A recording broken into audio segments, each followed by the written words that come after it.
బతికాడు కానీ బియ్యం ఏరుకుంటూ మీతో మాట్లాడుతూ ఉండిపోయాను, పిల్లాడు నా అదృష్టం కొద్దీ దక్కాడు, నిజంగా ఏమైపోనో పిల్లాడని ఆవిడ ఇప్పుడు కళ్ళు ఒత్తుకుందిట. అప్పుడు పడిపోతే ఇప్పుడు కళ్ళు ఒత్తుకోవడం ఎందుకు అంటే, పిల్లాడి కష్టం తీరిపోయినా తల్లి మర్చిపోదు. తల్లి గుర్తు తెచ్చుకు బాధపడుతుంది. అది తల్లి మనసు. భృశం భవతి దుఃఖిత.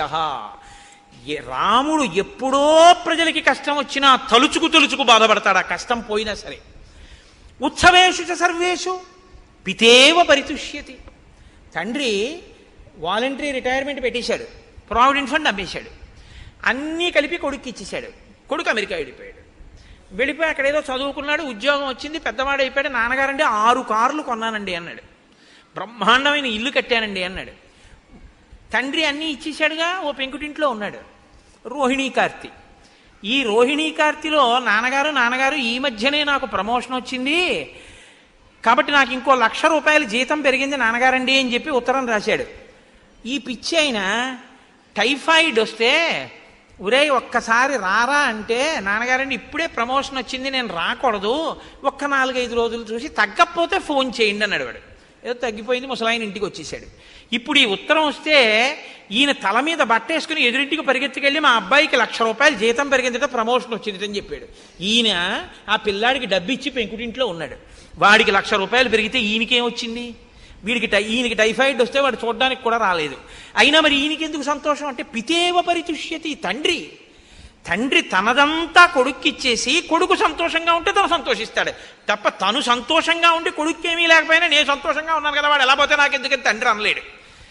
కాబట్టి తనకి లేకపోయినా తన ప్రజలు సంతోషంగా ఉంటే తన సంతోషంగా ఉంటాడు రాముడు. మాకు కష్టం వస్తే కష్టం తీరిపోయి మేము సంతోషంలో ఉన్నా మాకెప్పుడో కష్టం వచ్చిందని ఎప్పుడూ బాధపడతాడు రాముడు. ఇంకింతకన్నా రాజు కావడానికి అర్హత ఏంటయా? అందుకు ఇచ్చేసేయి, అవరాజ్య పట్టాభిషేకం చేసేయి రాముడికి, మేము సంతోషిస్తామన్నారు ప్రజలు. చాలా బాగుందన్నాడు, పొంగిపోయాడు.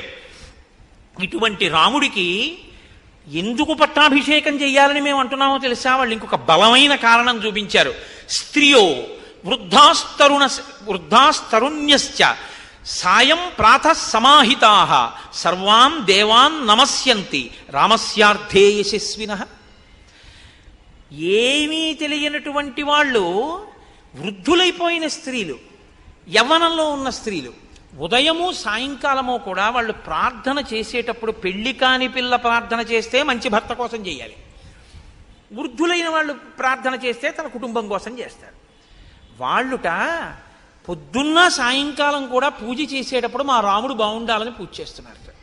అంటే మా రాముడు బాగుంటే రాజ్యం బాగుంటుంది, రాజ్యం బాగుంటే మేము అందరం బాగుంటాం, ఇంకా వేరే అక్కర్లేదు, మా రాముడు బాగుండాలి స్వామి అని ప్రార్థన చేస్తున్నారు. ఇంకింతకన్నా ఏం చెప్పమయ్యా? రాజు అవ్వకుండా అని అడిగారు. రాజు అయితే ఎంత ప్రార్థన చేస్తారో అంత ప్రజాహృదయములు చూరగొన్నవాడు రాముడు. కాబట్టి ఇచ్చేసేయి, అవరాజ్య పట్టాభిషేకం చేసేసేయి. రామమిందీవరశ్యామం సర్వశత్రు నిబర్హణం పశ్యయో యవ్వరాజ్యస్థం తవ రాజోత్తమాత్మయం.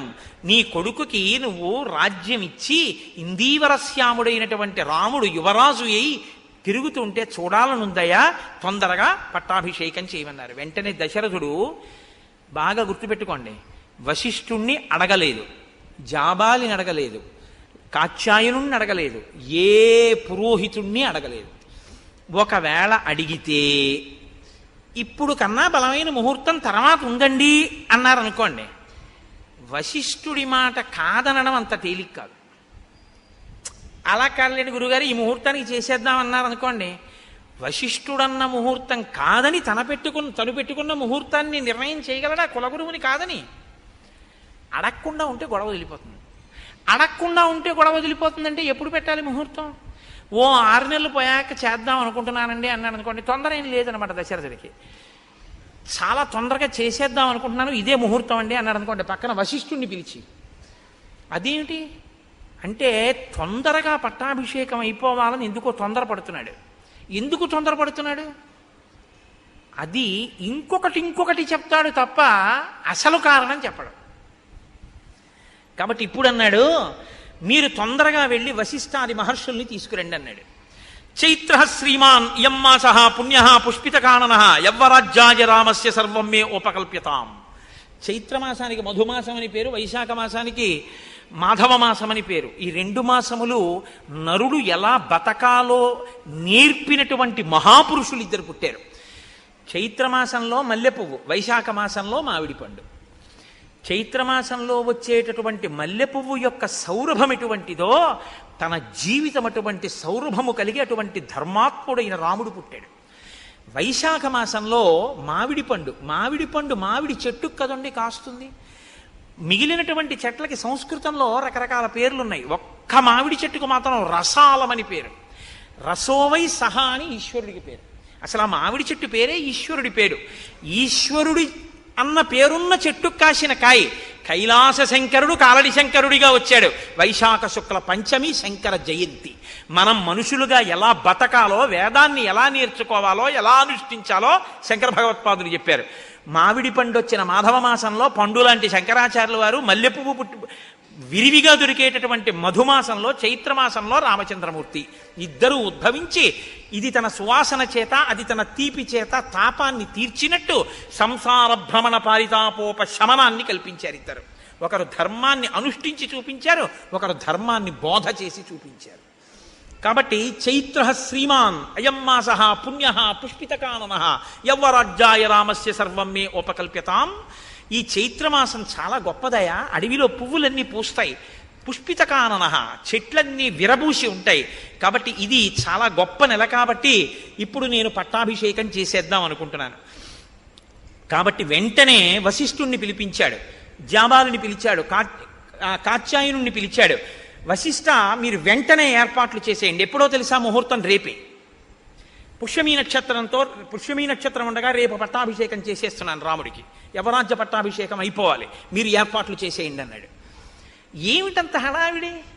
అంత అకస్మాత్తుగా రేపే పట్టాభిషేకం పెట్టేయడం ఎందుకు అంటే, వశిష్ఠుడు అడగడు. ఎందుకు అడగడో తెలుసా? అడిగితే చెప్తాడు, తన గౌరవం పోగొట్టుకోడు. తనను అడగలేదంటే అది జరుగుతుందో జరగదో వశిష్ఠుడికి తెలుసు. ఇంత తొందరబడి ఏదో కప్పడానికి పెట్టిన ముహూర్తం నిలబడుతుందా? ఇది నిలబడదని వశిష్ఠుడికి తెలుసు. నిలబడదని తానని గౌరవం పోగొట్టుకోవడం ఎందుకు? ఊరుకున్నాడు. పెద్దలు పెద్దలే, తమను అడిగితే చెప్తారు, అడగకపోతే ఎందుకు? ఊరుకుంటారు. కాబట్టి ఊరుకున్నాడు. ఏర్పాట్లు చేయమన్నాడు కదూ. కాబట్టి ఆయన పిలిచి అన్నాడు, సువర్ణాదీని రత్నాని బలీన్ సర్వౌషధీరపి శుక్లమాల్యాంశ్చ లాజాంశ్చ పృథక్చ మధుసర్పిషి ఆహతాని చ వాసాంసి రథం సర్వాయుధాన్యపి చతురంగ బలంచైవ గజంచ శుభలక్షణం చామర వ్యజనే శ్వేతే ధ్వజం ఛత్రం చ పాండురం శతంచ శాతకుంభానాం అగ్నివర్చసాం హిరణ్యశృంగం వృషభం సమగ్రం వ్యాఘ్రచర్మ చ ఉపస్థాపయత ప్రాతః అగ్నిగారం మహీపతే.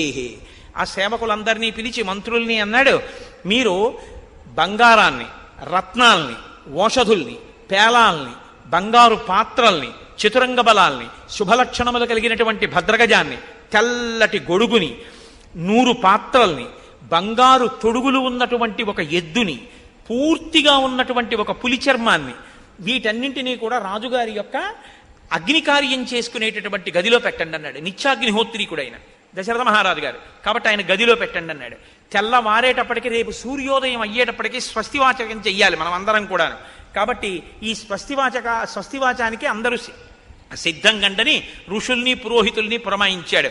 అందరూ చాలా సంతోషపడిపోయారు. ఎక్కడి వాళ్ళు అక్కడ పనుల మీద బయలుదేరారు. సుమంత్రుణ్ణి పిలిచాడు, తొందరగా వెళ్ళి రాముణ్ణి తీసుకురా అన్నాడు. ఉన్నవాడు ఉన్నట్టు సుమంత్రుడు వెళ్ళాడు, రాముణ్ణి రథం ఎక్కించుకున్నాడు, తీసుకొస్తున్నాడు. ఆ గవాక్షంలో నిలబడి చూశాడు రాముడు వస్తుంటే. అబ్బా, ఎంత అందగాడు నా కొడుకు అనుకున్నాడు. ఎంత విఖ్యాతమైన పౌరుషం ఉన్నవాడు.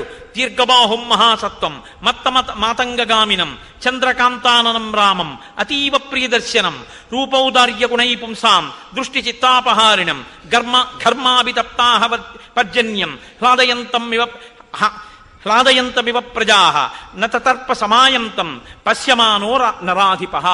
అటువంటి రాముణ్ణి రథంలో వస్తుండగా సింహవిక్రమ ఉన్నవాణ్ణి, చంద్రుడు ఎలా ఉంటాడో అటువంటి కాంతితో ఉన్నవాణ్ణి, దీర్ఘమైనటువంటి బాహువులున్నటువంటి వాణ్ణి, ఏనుగు వంటి నడకున్నవాణ్ణి, ఆ రాముణ్ణి చూసుకుని పొంగిపోయాడు. అలా నిలబడి అక్కడే ఆ సంతోషంతో రాముడు దిగి పైకి వస్తున్నాడు. తను అలా చూస్తున్నాడు. రాముడి దగ్గరికి వచ్చాడు. పక్కకి వచ్చి స ప్రాంజలిరభిప్రేత్య ప్రణత పితురంతికే నామస్వం శ్రవయన్ రామో వవందే చరణౌ పితుః. ఆయన దగ్గరకొచ్చి రామవర్మన్ హంభో అభివాదయే అని తండ్రి గారి దగ్గరికి వచ్చి తండ్రి గారి పాదాలు ముట్టుకుని తన పేరు చెప్పి నమస్కారం చేశాడు. చాలా సంతోషించాడు. దగ్గర కూర్చోపెట్టుకున్నాడు. నాయనా, నీతో నేను కొన్ని విషయాలు మాట్లాడాలి, అందుకని పిలిచాను రా అన్నాడు. కూర్చోపెట్టాడు. కూర్చోపెట్టన్నాడు. తం పశ్యమానో నృపతి తుతోష ప్రియమాత్మజం అలంకృతమివాత్మానం ఆదర్శ తల సంస్థితం. రాముడికి ఎదురుగుండా దశరథుడు కూర్చున్నట్టు. మాట్లాడదాం అనుకుని ఇలా చూసేట రాముణ్ణి. చూస్తే ఎలా అనిపించిందంటేట, తను యవ్వనంలో ఉన్నప్పుడు బాగా ముస్తాబై అద్దం ముందుకెళ్ళి నిలబడితే తన ప్రతిబింబం ఎలా కనపడుతుందో అలా అన్ని విధాలా తన పోలికలతో తను యవ్వనంలో ఎలా ఉండేవాడో అలా కనపడ్డట రాముడు.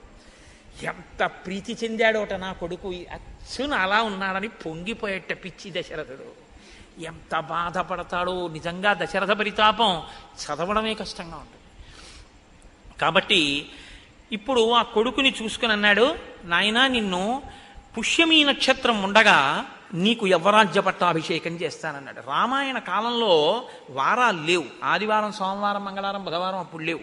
అవి ఇప్పుడు వచ్చాయి. అప్పుడు నక్షత్రాలు బట్టే చెప్పేవారు. కాబట్టి పుష్యమీ నక్షత్రంలో నీకు యవ్వరాజ్య పట్టాభిషేకం చేస్తాను. నువ్వు మంచివాడివే, కానీ నీ ఎందున్న ప్రీతి చేత నేను నీకు కొన్ని మంచి మాటలు చెప్తాను.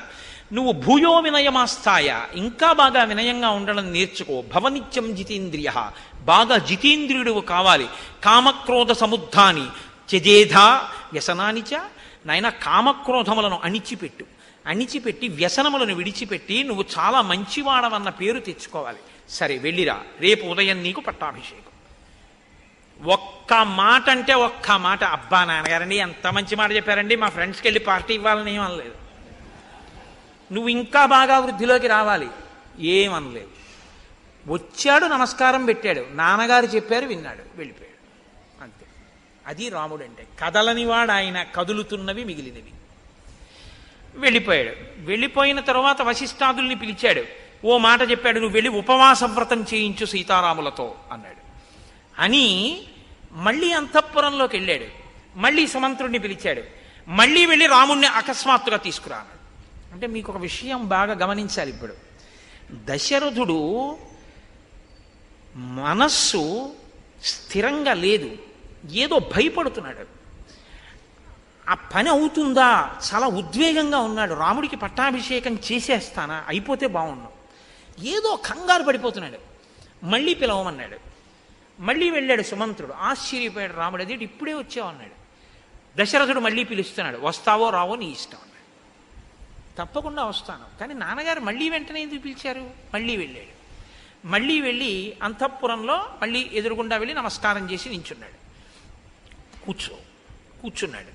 అనుభూతాని చేష్టాని మయా వీర సుఖాన్యపి దేవర్షి పితృ విప్రాణాం అనృణోస్మి తథాత్మనః. నాయన రామా, నేను చాలా పెద్దవాడిని అయిపోయాను. నేను ఎన్ని భోగాలు అనుభవించాలో అన్నీ నేను అనుభవించేశాను. దేవర్షి పితృ విప్రాణాం, దేవతల యొక్క, పితృ అంటే తండ్రి యొక్క, విప్ర బ్రాహ్మణుల యొక్క, మధ్యలో దేవర్షి ఋషుల యొక్క రుణాన్ని నేను తీర్చేసుకున్నాను. కాబట్టి నా ప్రయోజనం పూర్తయిపోయింది. అనేక యజ్ఞయాగాలు చేశాను, దేవతల రుణం తీర్చుకున్నాను. ఋషులు ఇచ్చినటువంటివి చదువుకున్నాను, ఋషి రుణం తీర్చుకున్నాను. పితృదేవతలు నన్ను ఎలా కన్నారో అలా నేను మిమ్మల్ని కన్నాను, వాళ్ళ రుణం తీర్చుకున్నాను. బ్రాహ్మణులకి విశేషమైన దానాలు చేశాను, దానివల్ల వాళ్ళ రుణం తీర్చుకున్నాను. నాకు అన్ని రుణాలు తీరిపోయాయి. కానీ రామ, ఈ మధ్య నాకు దుశ్శకునములు కనపడుతున్నాయి, పగటిపూట కనపడుతున్నాయి, స్వప్నంలో కనపడుతున్నాయి. అకస్మాత్తుగా ఉల్కలు నేల మీద పడుతున్నాయి. నా జాతకంలోకి సూర్యాంగారక రాహువిహి, సూర్యుడు, అంగారకుడు, రాహువు ముగ్గురు కూడా నా జన్మ నక్షత్రాన్నంతటినీ కూడా ఆక్రమించి ఉన్నారు. కాబట్టి నేను ఉంటానా ఉండనా అన్నది అనుమానాస్పదం. నేను ఎంతకాలం ఉంటానో తెలియదు. దానితో పాటు నీతో ఒక మాట చెప్తాను. తద్యావదేవమే చేతో నవిముంచతి రాఘవ తావదేవాభిషించస్వ చలాహి ప్రాణినామ్మతి. రామ, నిన్ను పిలిచి పట్టాభిషేకం చేస్తానన్నాను కదా రేపు పొద్దున్నే, అలా చెయ్యాలని అనుకుంటున్నాను. కానీ మనుష్యుల యొక్క మనస్సులున్నాయి చూసావు, ఇవి మారిపోతుంటాయి. కానీ కాబట్టి నా మనసు మళ్ళీ మారకముందే ఈ యవరాజ్య పట్టాభిషేకం అయిపోని. అలా ఎందుకు మారుతుంది నాన్నగారు మీ మనస్సు? అడగడు రాముడు. మారితే ఏమవుతుంది? ఇవ్వరు. ఇవ్వకపోతే ఏమవుతుంది? నేను ఆయన కొడుకునే, నాకు తండ్రి అంతే. కాబట్టి ఇంకెందుకు? నాకు ధర్మం ఏమిటి? నాన్నగారు చెప్తే రాజ్యం పుచ్చుకోవడం, నాన్నగారు వద్దంటే మానేయడం. కాబట్టి నా కలర్ ఏమిటి? ఊరుకుంటాడు. ఎవరు ఓహో తొట్టుపడిపోతున్నాడు? దశరథుడు తొట్టుపడిపోతున్నాడు. ఇంకొక మాట అన్నాడు దాంతోపాటు, నాయన విప్రోషితశ్చ భరతో యవదేవ పురాదిత తావదేవాభిషేకస్తే ప్రప్తకాలో మతో మమ కామం ఖలు సతాం వృత్తే భ్రాతాతే భరతస్థిత జ్యేష్ఠానువర్తీ ధర్మాత్మ సానుక్రోశో జితేంద్రియ కింటు చిత్తం మనుష్యాణం అనిత్యమితి మే మతి సతాం తు ధర్మ నిత్యానాం కృతశోభిత రాఘవ. భరతుడు చాలా దూరదేశంలో ఉన్నాడు. వాళ్ళ తాతగారి దగ్గర ఉన్నాడు ప్రస్తుతం. భరతుడు వాళ్ళ మేనమామగారి ఇంటి నుంచి అయోధ్యకి వచ్చే లోపలే నీ పట్టాభిషేకం అయిపోవాలి. అంటే చిన్న విషయాన్ని బయట పెట్టాడు ఇక్కడ. భరతుడు వచ్చే లోపల ఎందుకు అయిపోవాలి? రాముడి తర్వాత వాడు భరతుడు. కానీ భరతుడికి రాజ్యం ఇవ్వవలసిన అవసరం ఉందన్నమాట. ఏదో రాముడు ఉండగా భరతుడికి ఎందుకు ఇవ్వాలి అంటే, భరతుడికి రాజ్యం ఇస్తానని దశరథుడు ఏదో మాట ఇచ్చి ఉండాలి.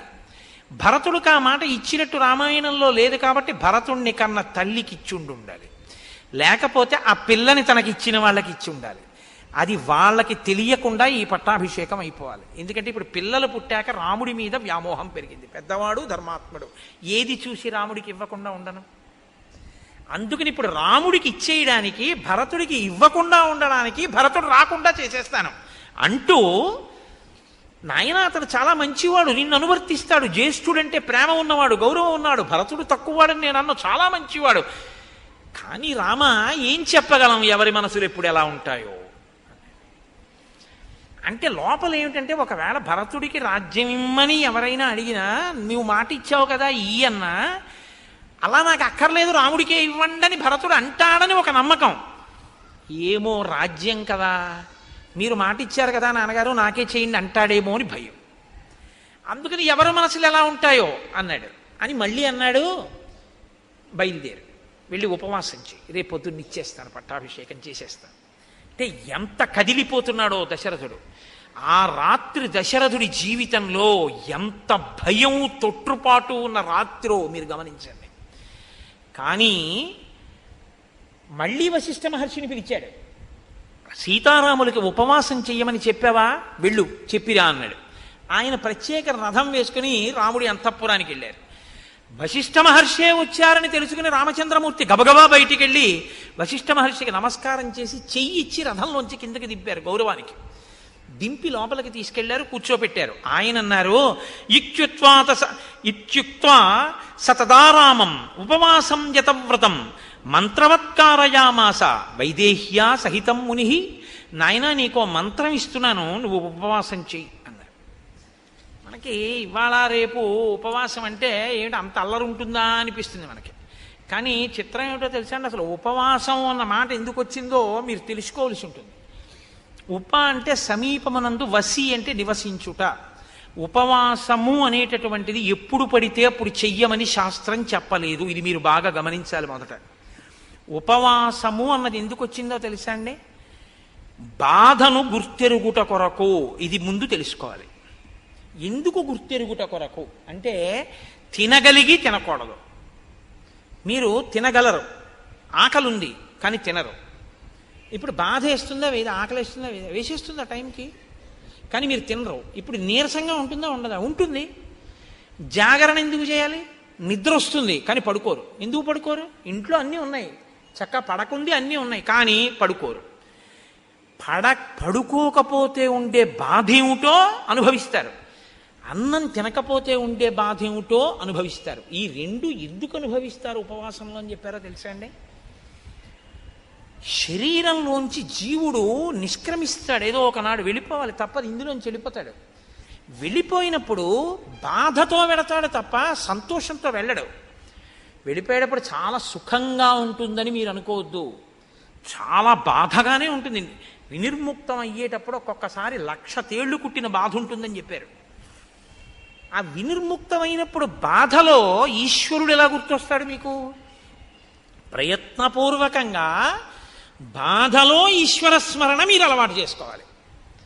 కాబట్టి తినగలిగి తినకుండా ఈశ్వర స్మరణ, పడుకోగలిగి పడుకోకుండా ఈశ్వర స్మరణ, అది జాగరణ ఉపవాసం. అది అందుకొచ్చింది. అది మీ ఇష్టం వచ్చినట్టు చేశా. బతికాడు కానీ బియ్యం ఏరుకుంటూ మీతో మాట్లాడుతూ ఉండిపోయాను, పిల్లాడు నా అదృష్టం కొద్దీ దక్కాడు, నిజంగా ఏమైపోనో పిల్లాడని ఆవిడ ఇప్పుడు కళ్ళు ఒత్తుకుందిట. అప్పుడు పడిపోతే ఇప్పుడు కళ్ళు ఒత్తుకోవడం ఎందుకు? అంటే పిల్లాడి కష్టం తీరిపోయినా తల్లి మర్చిపోదు. తల్లి గుర్తు తెచ్చుకు బాధపడుతుంది. అది తల్లి